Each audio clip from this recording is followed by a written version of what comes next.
Choisis la vie. J'accumule les accidents.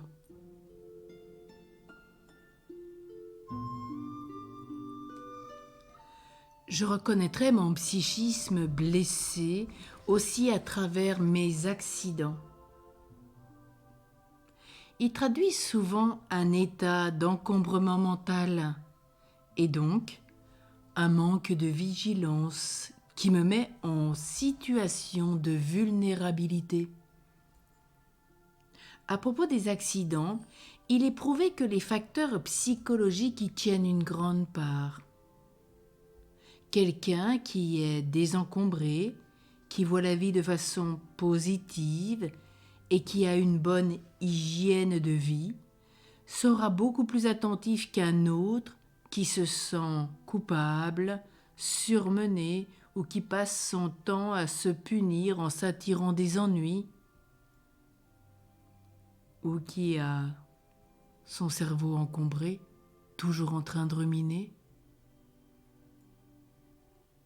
Mon psychisme est plein d'astuces pour m'aider à me nuire, pour me prouver que j'ai raison de ne pas m'aimer et que je mérite tout ce qui m'arrive, puisque je suis rempli de culpabilité. Les accidents qui surviennent de façon répétitive au sein d'une même famille indiquent qu'il y a dans cette famille un modèle donné par un proche, un parent ou un ancêtre. Dans une telle famille, on trouvera peut-être dans le passé l'accident d'un aïeul. Cet accident aura beaucoup frappé l'entourage parce que cette personne était particulièrement vénérée ou bien partie brutalement très jeune. Et on en a parlé longtemps, très longtemps. Ou bien au contraire, on n'en a jamais parlé parce que c'était trop douloureux et le souvenir s'est perpétué par un silence assourdissant. Et il réapparaît dans la génération suivante par identification à l'aïeul admiré ou à cet enfant idéalisé. Et parfois, de façon encore plus marquée dans les générations successives, parce qu'au fil du temps, s'est installée une fausse croyance de ce type. Nous sommes une famille à accident, nous entendons. Le mauvais sort s'acharne sur nous. Nous n'avons pas de chance, etc.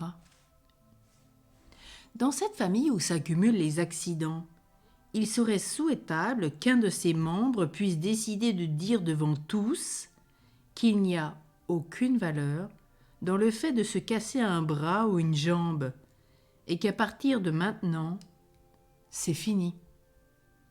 Qu'il démontre que la fidélité à tel ou tel comportement n'a plus aucun intérêt, même si l'un ou l'autre, obligé de marcher avec des béquilles, pense, tout à fait inconsciemment, assouvir par ce moyen ce besoin d'être aidé, soutenu, soigné, ou son désir de faire l'objet de propos apitoyés.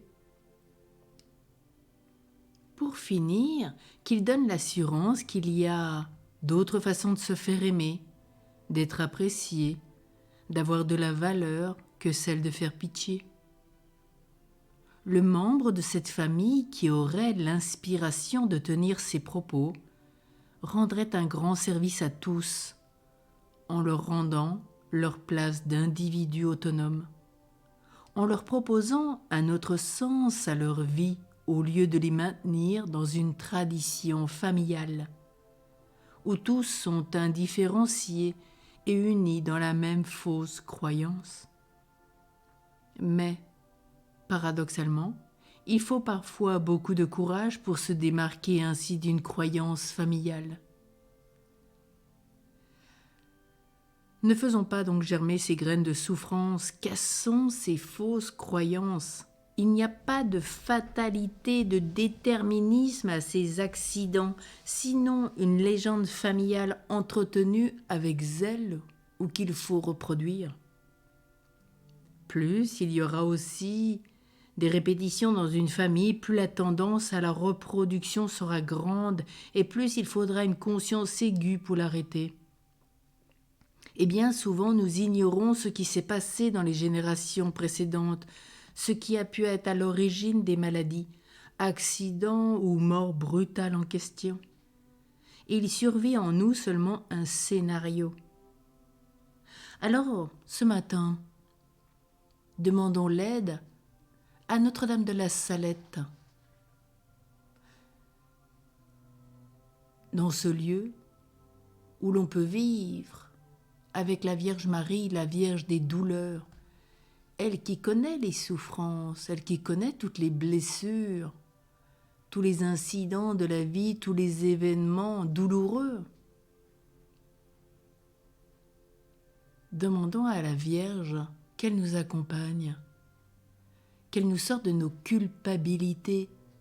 La culpabilité n'est pas saine spirituellement. Elle ne produit pas de bons fruits. Quand nous sommes catholiques, nous vivons de la repentance, conversion. Et puis, il serait bon aussi de voir un accompagnateur spirituel si vous êtes en proie dans votre famille à des accidents à répétition, des maladies à répétition. Exemple, une famille où toutes les femmes développent un cancer du sein, où tous les hommes s'appellent Louis, de génération en génération, ou parce que l'on développe un traumatisme. Il serait bon de voir un prêtre afin qu'il assure une prière de délivrance intergénérationnelle, afin de couper tout lien de maladie, tout événement mauvais, toute addiction de génération en génération. On sait que le péché aussi peut faire découler sur 4 générations bien des soucis. Alors, avec l'aide de cette prière de délivrance, posons tous les problèmes familiaux sur 4 générations, juste ce que l'on sait.